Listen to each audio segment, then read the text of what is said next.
নমস্কার। আজ আমি একটি নতুন গল্প পড়ে শোনাব। রবীন্দ্রনাথ ঠাকুরের লেখা কঙ্কাল। আমরা বায়োলজির ক্লাসে বা এমবিবিএস ক্লাসে কঙ্কাল নিয়ে অনেক পড়াশোনা করে থাকি। শুধু পড়াশোনাই করে থাকি। কখনো কি ভেবে দেখেছি যে এই কঙ্কালটা কোনো মানুষের হতে পারে, এর পেছনে কোনো কষ্টের গল্প থাকতে পারে? আমরা কখনোই ভেবে দেখিনি, কিন্তু আমাদের রবি ঠাকুর তিনি ভেবে দেখেছেন। তিনি এই রিলেটেড একটি গল্প লিখেছেন, তো আজ আমি সেটাই পড়ে শোনাব। তো চলুন শুরু করা যাক আজকের গল্প, কবিগুরু রবীন্দ্রনাথ ঠাকুরের লেখা কঙ্কাল। আমরা 3 বাল্যসঙ্গী যে ঘরে শয়ন করিতাম তাহার পাশের ঘরের দেওয়ালে একটি আস্ত নরকঙ্কাল ঝুলানো থাকিত। রাত্রে বাতাসে তাহার হাড়গুলা খটখট শব্দ করিয়া নড়িত, আর দিনের বেলায় আমাদিগকে সেই হাড় নাড়িতে হইত। আমরা তখন পণ্ডিত মশাইয়ের নিকট মেঘনাদ বধ এবং ক্যাম্বেল স্কুলের এক ছাত্রের কাছে অস্থিবিদ্যা পড়িতাম। আমাদের অভিভাবকের ইচ্ছা ছিল আমাদিগকে সহসা সর্ববিদ্যায় পারদর্শী করিয়া তুলিবেন। তাহাদের অভিপ্রায় কতদূর সফল হইয়াছে যাহারা আমাদিগকে জানেন তাহাদের নিকট প্রকাশ করা বাহুল্য, এবং যাহারা জানেন না তাহাদের নিকট গোপন করাই শ্রেয়। তাহার ফল বহুকাল অতীত হইয়াছে। ইতিমধ্যে সেই ঘর হইতে কঙ্কাল এবং আমাদের মাথা হইতে অস্থিবিদ্যা কোথায় স্থানান্তরিত হইয়াছে অন্বেষণ করিয়া জানা যায় না। অল্প দিন হইল, একদিন রাত্রে কোনো কারণে অন্যত্র স্থানাভাব হওয়াতে আমাকে সেই ঘরে গিয়ে শয়ন করিতে হয়। অনভ্যাসবশত ঘুম হইতেছে না। এপাশ ওপাশ করিতে করিতে গির্জার ঘড়িতে বড় বড় ঘণ্টাগুলো প্রায় সবকটা বাজিয়া গেল। এমন সময় ঘরের কোণে যে তেলের শেষ জ্বলিতেছিল সেটা প্রায় মিনিট 5 ধরে খাবে খাইতে খাইতে একেবারে নিভিয়া গেল। ইতিপূর্বে আমাদের বাড়িতে 2-1টা দুর্ঘটনা ঘটিয়াছে, তাই এই আলো নেবা হইতে সহজে মৃত্যুর কথা মনে উদয় হইল। মনে হইল এই যে রাত্রি 2 প্রহরে একটি দীপশিখা চিরান্ধকারে মিলাইয়া গেল, প্রকৃতির কাছে ইহাও যেমন, আর মানুষের ছোট ছোট প্রাণশিখা কখনো দিনে কখনো রাত্রে হঠাৎ নিভিয়া বিস্তৃত হইয়া যায়, তাহাও তেমনি। ক্রমে সে কঙ্কালের কথা মনে পড়িল। তাহার জীবিতকালের বিষয় কল্পনা করিতে করিতে সহসা মনে হইল একটি চেতন পদার্থ অন্ধকারে ঘরের দেওয়াল হাতাড়ে আমার মশারির চারিদিকে ঘুরিয়া ঘুরিয়া বেড়াইতেছে। তার ঘন ঘন নিঃশ্বাসের শব্দ শোনা যাইতেছে। সে যেন কি খুঁজিতেছে, পাইতেছে না, এবং দ্রুততর বেগে ঘরময় প্রদক্ষিণ করিতেছে। নিশ্চয় বুঝিতে পারিলাম সমস্তই আমার নিদ্রাহীন উষ্ণ মস্তিষ্কের কল্পনা, এবং আমারই মাথার মধ্যে বোঁ বোঁ করিয়া যে রক্ত ছুটিতেছে তাহাই দ্রুত পদশব্দের মতো শুনাইতেছে। কিন্তু তবু গা ছমছম করিতে লাগিল। জোর করিয়া এই অকারণ ভয় ভাঙিবার জন্য বলিয়া উঠিলাম, কে ও? পদশব্দ আমার মশারির কাছে আসিয়া থামিয়া গেল, এবং এটা উত্তর শুনিতে পাইলাম, আমি। আমার সেই কঙ্কালটা কোথায় গেছে তাই খুঁজিতে আসিয়াছি। আমি ভাবিলাম নিজের কাল্পনিক সৃষ্টির কাছে ভয় দেখানো কিছু নয়। পাশবালিশটা সবলে আঁকড়াইয়া ধরিয়া চিরপরিচিতের মতো অতি সহস্বরে বলিলাম, এই দুপুর রাত্রে বেশ কাজটি বাড়ি করিয়াছ, তা সে কঙ্কাল এখন আর তোমার আবশ্যক? অন্ধকারে মশারির অত্যন্ত নিকট হইতে উত্তর আসিল, বলো কি? আমার বুকের হাড় যে তাহারই মধ্যে ছিল। আমার 26 বৎসরের যৌবন যে তাহার চারিদিকে বিকশিত হইয়াছিল। একবার দেখিতে ইচ্ছে করে না? আমি তৎক্ষণাৎ বলিলাম, হ্যাঁ, কথাটা সঙ্গত বটে। তা তুমি সন্ধান করোগে যাও, আমি একটু ঘুমাইবার চেষ্টা করি। সে বলিল, তুমি একলা আছো বুঝি? তবে একটু বসি, একটু গল্প করা যাক। 35 বছর পূর্বে আমিও মানুষের কাছে বসিয়া মানুষের সঙ্গে গল্প করিতাম। এই 35টা বছর আমি কেবল শ্মশানের বাতাসে হু হু করিয়া বেড়াইছি। আজ তোমার কাছে বসিয়া আর একবার মানুষের মতো করিয়া গল্প করি। অনুভব করিলাম আমার মশারির কাছে কে বসিল। নিরুপায় দেখিয়া আমিও বেশ একটু উৎসাহের সহিত বললাম, সেই ভালো, যাহাতে মন বেশ প্রফুল্ল হইয়া ওঠে এমন একটা কিছু গল্প বলো। সে বলিল, সবচেয়ে মজার কথা যদি শুনতে চাও তো আমার জীবনের কথা বলি। গির্জার ঘড়িতে ঢং ঢং করিয়া 2টা বাজিল।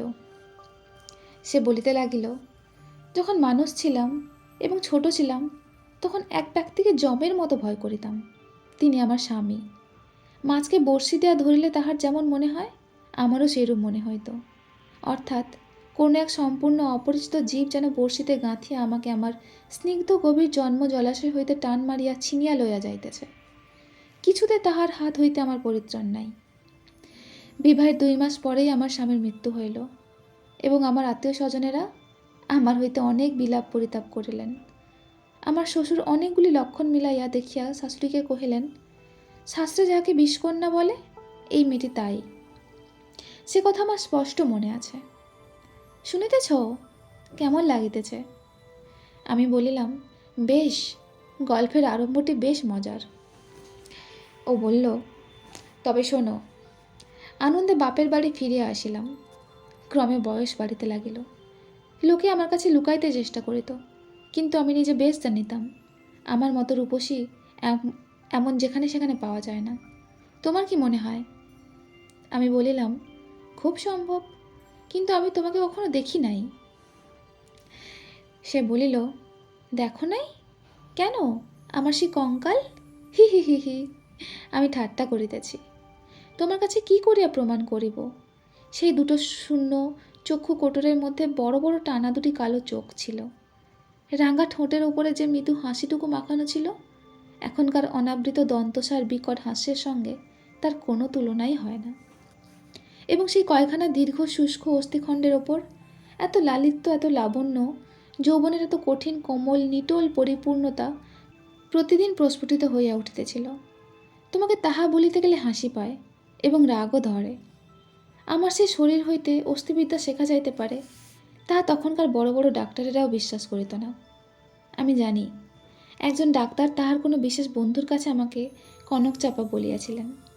তার অর্থ এই, পৃথিবীর আর সকল মনুষ্যই অস্থিবিদ্যা এবং শরীরতত্ত্বের দৃষ্টান্ত স্থল ছিল, কেবল আমি সৌন্দর্যরূপী ফুলের মতো ছিলাম।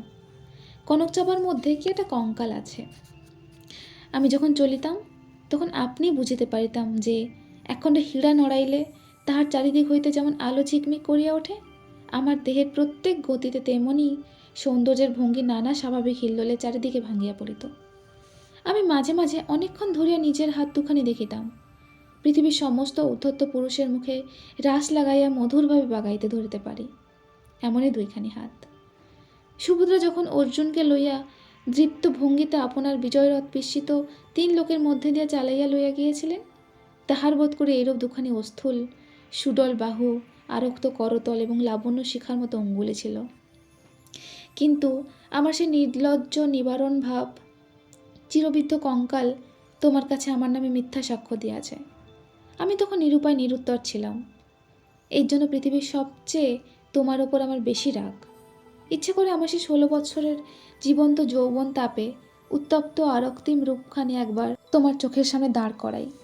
বহুকালের মতো তোমার 2 চোখে নিদ্রা ছুটাইয়া দিক, তোমার অস্থিবিদ্যাকে অস্থির করিয়া দেশ ছাড়া করি। আমি বলিলাম, তোমার গা যদি থাকিত তো গা ছুঁইয়া বলিতাম, সে বিদ্যার লেশমাত্র আমার মাথায় নাই। আর তোমার সেই ভুবনমোহন পূর্ণ যৌবনের রূপ রজনীর অন্ধকার পটের উপর উজ্জ্বল্যমান হইয়া ফুটিয়া উঠিয়াছে, আর অধিক বলিতে হইবে না। সে বলিল, আমার কেহ সঙ্গিনী ছিল না। দাদা প্রতিজ্ঞা করিয়াছিলেন বিবাহ করিবেন না। অন্তঃপুরে আমি একা। বাগানের গাছতলায় আমি একা বসিয়া ভাবিতাম, সমস্ত পৃথিবী আমাকেই ভালোবাসিতেছে, সমস্ত তারা আমাকে নিরীক্ষণ করিতেছে। বাতাস ছল করিয়া বারবার দীর্ঘ নিঃশ্বাসে পাশ দিয়া চলিয়া যাইতেছে, এবং যে তৃণাসনে পা দুটি মেলিয়া বসিয়া আছি, তাহার যদি চেতনা থাকিত তবে সে পুনর্বার অচেতন হইয়া যাইত। পৃথিবীর সমস্ত যুবাপুরুষ ওই তৃণপুঞ্জ রূপে দল বাঁধিয়া নিস্তব্ধে আমার চরণাবর্তী হইয়া দাঁড়িয়েছে। এরূপ আমি কল্পনা করিতাম। হৃদয়ে অকারণে কেমন বেদনা অনুভব হইত। দাদার বন্ধু শশীশেখর যখন মেডিকেল কলেজ হইতে পাশ হইয়া আসিলেন, তখন তিনি আমাদের বাড়ির ডাক্তার হইলেন। আমি তাহাকে পূর্বে আড়াল হইতে অনেকবার দেখিয়াছি। দাদা অত্যন্ত অদ্ভুত লোক ছিলেন। পৃথিবীটাকে যেন ভালো করিয়া চোখ মিলা দেখিতেন না। সংসারটা যেন তাহার পক্ষে যথেষ্ট ফাঁকা নয়। এই জন্য সরিয়া সরিয়া একেবারে প্রান্তে গিয়ে আশ্রয় লইয়াছেন। তাহার বন্ধুর মধ্যে এক শশীশেখর। এই জন্য বাইরের যুবকদের মধ্যে আমি শশীশেখরকেই সর্বদা দেখিতাম, এবং যখন আমি সন্ধ্যাকালে পুষ্প তরুতলে সাম্রাজ্ঞীর আসন গ্রহণ করিতাম, তখন পৃথিবীর সমস্ত পুরুষ জাতি শশীশেখরের মূর্তি ধরিয়া আমার চরণাগত হইত। শুনিতেছ কি মনে হইতেছে? আমি স্বনিশ্বাসে বললাম, মনে হইতেছে শশীশেখর হইয়া জন্মিলে বেশ হইত। সে বলিল, আগে সবটা শোনো। একদিন বাদলার দিনে আমার জ্বর হইয়াছে, ডাক্তার দেখিতে আসিয়াছেন। সেই প্রথম দেখা। আমি জানালার দিকে মুখ করিয়াছিলাম। সন্ধ্যার লাল আভাটা পড়িয়া রুগন মুখের বিবর্ণতা যাহাতে দূর হয়। ডাক্তার ঘরে ঢুকিয়ে আমার মুখের দিকে একবার চাহিলেন। তখন আমি মনে মনে ডাক্তার হইয়া কল্পনায় নিজের মুখের দিকে চাহিলাম। সেই সন্ধ্যালোকে কোমল বালিশের ওপরে একটি ঈষৎ ক্লিষ্ট কুসুম পেলব মুখ অসংযমিত চূর্ণকুন্তল ললাটের ওপর আসিয়া পড়িয়াছে, এবং লজ্জায় আনমিত বড় বড় চোখের পল্লব কপলের ওপর ছায়া বিস্তার করিয়াছে। ডাক্তার নম্র মৃদুস্বরে দাদাকে কহিলেন, একবার হাতটা দেখিতে হইবে। আমি গাত্র বরণের ভিতর হইতে ক্লান্ত সুগল হাতখানি বাহির করিয়া দিলাম। একবার হাতের দিকে চাইহা দেখিলাম। যদি নীলবর্ণ কাঁচের চুড়ি পরিতে পারিতাম তো আরও বেশ মানাইত। রোগীর হাত লইয়া নাড়ি দেখিতে ডাক্তারের এমন ইতস্তত ইতিপূর্বে কখনো দেখি নাই। অত্যন্ত অসংলগ্নভাবে কম্পিত অঙ্গুলিতে নাড়ি দেখিলেন। তিনি আমার জ্বরের উত্তাপ বুঝিলেন। আমিও তাহার অন্তরে নাড়ি কীরূপে চলিতেছে কতকটা আভাস পাইলাম। বিশ্বাস হইতেছে না? আমি বলিলাম, অবিশ্বাসের কোনো কারণ দেখিতেছি না। মানুষের নাড়ি সকল অবস্থায় সমান চলে না। সে বলিল, কালক্রমে আরও 2-4বার রোগ ও আরোগ্য হইবার পরে দেখিলাম আমার সেই সন্ধ্যাকালের মানুষ সভায় পৃথিবীর কোটি কোটি পুরুষ সংখ্যা অত্যন্ত হ্রাস হইয়া ক্রমে একটিতে আসিয়া ঠেকিল। আমার পৃথিবী প্রায় জনশূন্য হইয়া আসিল। জগতে কেবল একটি ডাক্তার এবং একটি রোগী অবশিষ্ট রহিল। আমি গোপনে সন্ধ্যাবেলায় এক বাসন্তী রঙের কাপড় পরিতাম, ভালো করিয়া খোঁপা বাঁধিয়া মাথায় একগাছি বেলফুলের মালা জড়াইতাম, একটি আয়না হাতে লইয়া বাগানে গিয়া বসিতাম। আমি কহিলাম, কেন, আপনাকে দেখিয়া কি আর পরিতৃপ্তি হয় না? সে কহিল, বাস্তবিকই হয় না। কেননা আমি তো আপনিকে দেখিতে পারতাম না। আমি তখন একলা বসিয়া দুজন হইতাম। আমি তখন ডাক্তার হইয়া আপনাকে দেখিতাম, মুগ্ধ হইতাম এবং ভালোবাসিতাম এবং আদরও করিতাম। অথচ প্রাণের ভিতর একটা দীর্ঘ নিঃশ্বাস সন্ধ্যা বাতাসের মতো হু হু করিয়া উঠিত। সেই হইতে আমি আর একলা ছিলাম না। যখন চলিতাম নতনেত্রে চাইহা দেখিতাম পায়ের অঙ্গুলিগুলি পৃথিবীর ওপর কেমন করিয়া পড়িতেছে, এবং ভাবিতাম এই পদক্ষেপ আমাদের নূতন পরীক্ষার্তীর্ণ ডাক্তারের কেমন লাগে। মধ্যাহ্নে জানালার বাইরে ঝাঁ ঝাঁ করিত, কোথাও সারা শব্দ নাই। মাঝে মাঝে একটা চিল অতি দূর আকাশে শব্দ করিয়া উড়িয়া যাইত, এবং আমাদের উদ্যান প্রাচীরের বাহিরে খেলনাওয়ালা সুর করিয়া খেলনা চাই, চুড়ি চাই করিয়া ডাকিয়া যাইত। আমি এখানে ধবধবে চাদর পাতিয়া নিজের হাতে বিছানায় করিয়া শয়ন করিতাম। একখানি অনাবৃত বাহু কোমল বিছানার ওপরে যেন অনাদরে মেলিয়া দিয়ে ভাবিতাম, এই হাতখানি এমন ভঙ্গিতে কে যেন দেখিতে পাইল, কে যেন এই দুইখানি হাত দিয়া তুলিয়া লইল, কে যেন ইহার আরক্ত করতলের ওপর একটি চুম্বন রাখিয়া দিয়া আবার ধীরে ধীরে ফিরিয়া যাইল। মনে করো এইখানে যদি গল্পটা শেষ হতো তাহলে কেমন হতো? আমি বলিলাম, মন্দ হয় না, একটু অসম্পূর্ণ থাকে বটে, কিন্তু সেইটুকু আপন মনে পূরণ করিয়া লইতে বাকি রাতটুকু বেশ কাটিয়া যায়। সে বলিল, কিন্তু তাহা হইলে গল্পটা যে বড় গম্ভীর হইয়া পড়ে। ইহার উপহাসটুকু থাকে কোথায়? ইহার ভিতরকার কঙ্কালটা তার সমস্ত দাঁত কটে মেলিয়া দেয় কই? তারপরে শোনো। একটুখানি পসার হইতেই আমাদের বাড়ির একতলায় ডাক্তার তার ডাক্তারখানা খুলিলেন। আমি তখন তাহাকে মাঝে মাঝে হাসিতে হাসিতে ঔষধের কথা, বিষের কথা, কি করিলে মানুষ সহজে মরে, এই কথা জিজ্ঞাসা করিতাম। ডাক্তারি কথায় ডাক্তারের মুখ খুলিয়া যাইত। শুনিয়া শুনিয়া মৃত্যু যেন পরিচিত ঘরের লোকের মতো হইয়া গেল। ভালোবাসা এবং মরণ কেবল এই দুটোকেই পৃথিবীময় দেখিলাম। আমার গল্প প্রায় শেষ হইয়া আসিয়াছে, আর বড় বাকি নাই। আমি মৃদুস্বরে বলিলাম, রাত্রিও প্রায় শেষ হইয়া আসিল। সে বলিল, কিছুদিন হইতে দেখিলাম ডাক্তারবাবু বড় অন্যমনস্ক এবং আমার কাছে যেন ভারী অপ্রতিভ। একদিন দেখিলাম তিনি বেশি রকম সাজসজ্জা করিয়া দাদার কাছে তার জুড়ি ধার লইলেন, রাত্রে কোথায় যাইবেন। আমি আর থাকিতে পারিলাম না। দাদার কাছে গিয়া নানা কথার পর জিজ্ঞাসা করিলাম, হ্যাঁ দাদা, ডাক্তারবাবু আর জুড়ি লইয়া কোথায় যাইতেছেন? সংক্ষেপে দাদা বলিলেন, মরিতে। আমি বলিলাম, না, সত্য করিয়া বলো না।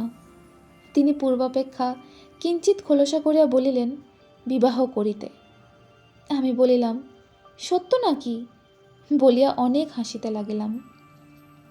অল্পে অল্পে শুনিলাম এই বিবাহে ডাক্তার 12,000 টাকা পাইবেন। কিন্তু আমার কাছে এ সংবাদ গোপন করিয়া আমাকে অপমান করিবার তাৎপর্য কি? আমি কি তাহার পায়ে ধরিয়া বলিয়াছিলাম যে এমন কাজ করিলে আমি বুক ফাটিয়া মরিব? পুরুষদের বিশ্বাস করিবার জো নাই। পৃথিবীতে আমি একটি মাত্র পুরুষ দেখিয়াছি এবং এক মুহূর্তে সমস্ত জ্ঞান লাভ করিয়াছি। ডাক্তার রোগী দেখিয়া সন্ধ্যার পূর্বে ঘরে আসিলে আমি প্রচুর পরিমাণ হাসিতে হাসিতে বলিলাম, কি ডাক্তার মহাশয়, আজ নাকি আপনার বিবাহ? আমার প্রফুল্লতা দেখিয়া ডাক্তার যে কেবল অপ্রতিভ হইলেন তাহা নয়, ভারী বিমর্ষ হইয়া গেলেন। জিজ্ঞাসা করিলাম, বাজনা বাদ্য কিছু নাই যে? শুনিয়া তিনি ঈষৎ একটু নিঃশ্বাস ফেলিয়া বলিলেন, বিবাহ ব্যাপারটা কি এতই আনন্দের?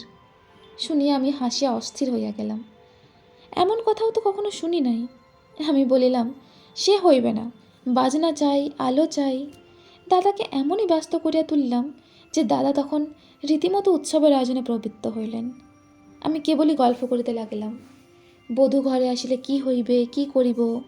জিজ্ঞাসা করিলাম, আচ্ছা ডাক্তার মহাশয়, তখন কি আপনি রোগীর নাড়ি টিপিয়া বেড়াইবেন? হি হি হি হি। যদিও মানুষের বিশেষত পুরুষের মনটা দৃষ্টিগোচর নয়, তবু আমি শপথ করিয়া বলিতে পারি কথাগুলি ডাক্তারের বুকে শেলের মতো বাজিতেছিল। অনেক রাত্রে লগ্ন। সন্ধ্যাবেলায় ডাক্তার ছাতের ওপর বসিয়া দাদার সহিত 2-1 পাত্র মদ খাইতেছিলেন। দুইজনের এইটুকু অভ্যাস ছিল। ক্রমে আকাশে চাঁদ উঠিল। আমি হাসিতে হাসিতে আসিয়া বলিলাম, ডাক্তার মশাই ভুলিয়া গেলেন নাকি? যাত্রার যে সময় হইয়াছে। এইখানে একটা সামান্য কথা বলা আবশ্যক। ইতিমধ্যে আমি গোপনে ডাক্তারখানায় গিয়া খানিকটা গুঁড়া সংগ্রহ করিয়া আনিয়াছিলাম এবং সেই গুঁড়ার কিয়দংশ সুবিধা মতো অলক্ষিতে ডাক্তারের গ্লাসে মিশিয়া দিয়াছিলাম। কোন গুঁড়া খাইলে মানুষ মরে ডাক্তারের কাছে শিখিয়া লিয়াছিলাম। ডাক্তার এক চুমুকে গ্লাসে শেষ করিয়া কিঞ্চিৎ আর্দ্র গদগদ কণ্ঠে আমার মুখের দিকে মর্মান্তিক দৃষ্টিপাত করিয়া বলিলেন, তবে চলিলাম। বাঁশি বাজিতে লাগিল। আমি একটি বেনারসি শাড়ি পরিলাম। যতগুলি গহনা সিঁদুর তোলা ছিল সবগুলি বাহির করিয়া পড়িলাম। সিঁথিতে বড় করিয়া সিঁদুর দিলাম। আমার সেই বকুলতলার বিছানায় পাতিলাম। বড় সুন্দর রাত্রি। ফুটফুটে জ্যোৎস্না সুপ্ত জগতের ক্লান্তি হরণ করিয়া দক্ষিণে বাতাস বহিতেছে। জুঁই আর বেলফুলের গন্ধে সমস্ত বাগান আমোদ করিয়াছে। বাঁশির শব্দ যখন ক্রমে দূরে চলিয়া গেল, জ্যোৎস্না যখন অন্ধকার হইয়া আসিতে লাগিল, এই তরু পল্লব, আকাশ এবং আজন্মকালের ঘর দুয়ার লইয়া পৃথিবী যখন আমার চারিদিক হইতে মায়ার মতো মিলাইয়া যাইতে লাগিল, তখন আমি নেত্র নিমিলিন করিয়া হাসিলাম। ইচ্ছা ছিল যখন লোকে আসিয়া আমাকে দেখিবে, তখন এই হাসিটুকু যেন রঙিন নেশার মতো আমার ঠোঁটের কাছে লাগিয়া থাকে। ইচ্ছা ছিল যখন আমার অনন্ত রাত্রির বাসর ঘরে ধীরে ধীরে প্রবেশ করিবে, তখন এই হাসিটুকু এখান হইতে মুখে করিয়া লইয়া যাইব। কোথায় বাসর ঘর? আমার সে বিবাহের বেশ কোথায়? নিজের ভিতর হইতে একটা খটখট শব্দে জাগিয়া দেখিলাম আমাকে লইয়া 3টি বালক অস্তিবিদ্যা শিখিতেছে। বুকে যেখানে সুখ দুঃখ ধুকধুক করিত এবং যৌবনের পাপড়ি প্রতিদিন একটি করিয়া প্রস্ফুটিত হইত, সেইখানে বেত্র নির্দেশ করিয়া কোন অস্থির কি নাম মাস্টার শিখাইতেছে। আর সেই অন্তিম হাসিটুকু ওষ্ঠের কাছে ফুটিয়া তুলিয়াছিলাম, তাহার কোনো চিহ্ন দেখিতে পাইয়াছিলে কি? গল্পটা কেমন লাগিল? আমি বলিলাম, গল্পটি বেশ প্রফুল্লকর। এমন সময় প্রথম কাক ডাকিল। জিজ্ঞাসা করিলাম, এখনো আছো কি? কোনো উত্তর পাইলাম না। ঘরের মধ্যে ভোরের আলো প্রবেশ করিল। তো এখানেই শেষ হলো আমাদের আজকের গল্প কঙ্কাল। লেখক এখানে ভয় মিশ্রিত এক প্রেমের কাহিনী বলতে চেয়েছেন, যেখানে কঙ্কাল নিয়ে আমাদের একটি ভয় এবং কৌতূহল থাকে, কিন্তু সেই কঙ্কালের পেছনের কাহিনীটা আমরা কখনোই জানি না, যেটা দেখে মানুষ বুঝতে পারে যে জীবন কখনো চিরস্থায়ী নয়। তাই অহংকার, রাগ, ঘৃণা এই সব কিছু ত্যাগ করে সবাইকে নিয়ে ভালোবেসে হেসে খেলে জীবনটা পার করা উচিত। তো আজকের গল্প এবং সারমর্ম আমি এখানেই শেষ করছি। আশা করি গল্পটি আপনাদের ভালো লেগেছে। আপনাদের কারোর যদি অন্য কোনো সারমর্ম মনে হয় তাহলে আমাকে অবশ্যই জানাবেন। আমি পরে আসছি একটি নতুন গল্প নিয়ে। ততদিন সবাই সুস্থ থাকুন, ভালো থাকুন। ধন্যবাদ।